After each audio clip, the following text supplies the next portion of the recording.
Hello and welcome to another CMS Forex Daily Market Recap. I'm Market Analyst Nick Nassad. Today is Friday, November 6, 2009.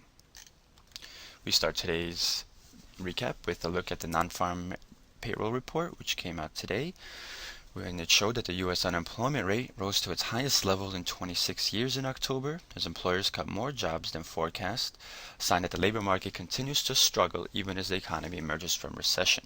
The unemployment rate moved to 10.2%, as 190,000 jobs were lost during the month. The unemployment figures for October strengthened the Federal Reserve's view that interest rates should remain at record lows to bolster a fragile recovery. Though still a terrible loss by historical standards, the payroll data does reflect some improvement from earlier in the year. For instance, monthly job cuts in January totaled 741,000. Also, the payroll losses for September and August were revised up. For instance, September's originally posted a 263,000 job decrease, and that was revised up to show 219,000 jobs lost. Take a look at the euro-dollar pair, and with 15-minute candles, we can see that we had rather choppy trading in today's session following the non-farm payroll report. First, we fell lower as the figure did come in worse than expected, and we tested the 1.4810 area, but that was rejected rather strongly, and then we counter-rallied and we moved all the way to 1.4910.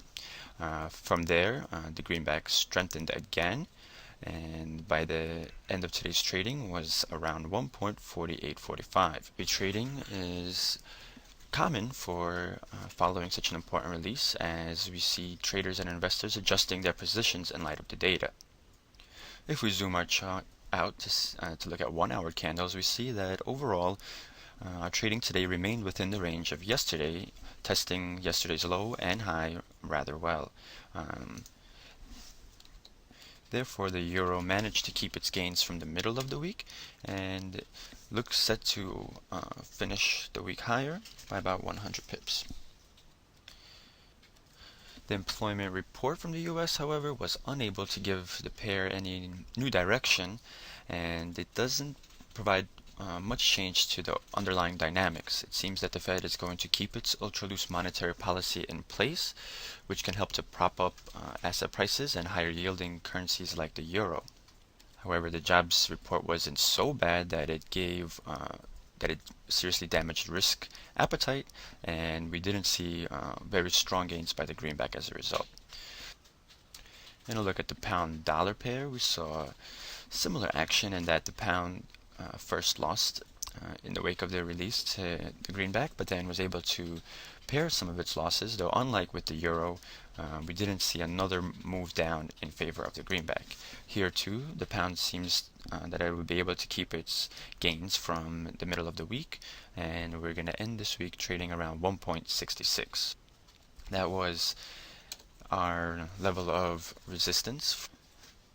One pair that did see a rather significant move following the non-farm payroll release was the dollar-yen pair, which fell in favor of the yen, which is a sign of risk aversion.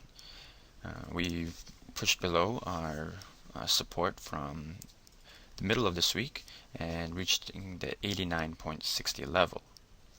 However, as we can see, we're going to wind up ending the week right where we started. The euro-yen pair also saw fall in favor of the yen following the non-farm payroll release, and we fell to about yesterday's support near 133.20.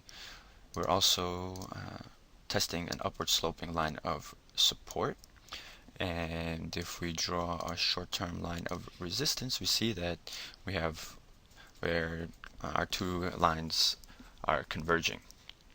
That's a pretty classic case of consolidation. Turning to another important fundamental release from today's session was the Canadian employment change for October, which disappointed forecasts as the economy shed 43.2 thousand jobs when the forecast had called for a 10,000 gain in jobs. So this wiped away the increase in jobs from September, which was 30.6, and also increased the unemployment rate to 8.6% from 8.4%. Overall, a very bearish and surprising result from the Canadian economy. As a result, the US dollar-Canadian dollar pair rose in favor of the greenback after two sessions of rather muted sideways trading. following a test of support around 1.06 here, prior to the release of the Canadian employment report. We shot up, let's see, 150 pips, testing 1.0780. We managed to move above our short-term level of resistance, and it was retested in the wake of the U.S. non-farm payroll report, but support held here, and we are going to finish the day much higher on this pair. Oil prices were also lower today, which had an effect on pressuring the Canadian dollar. Gold, on the other hand, rose all the way up to $1,100 an ounce, and that may have helped the Australian dollar to rally in today's trading. We saw a test of an upward sloping line of support earlier in the session, and it looks we are set to end the week about 200 pips higher than where we started. Pair out, we did see that we have violated a downward sloping line of resistance this week that had started around October 22nd if we connect the lows from connect our highs from there.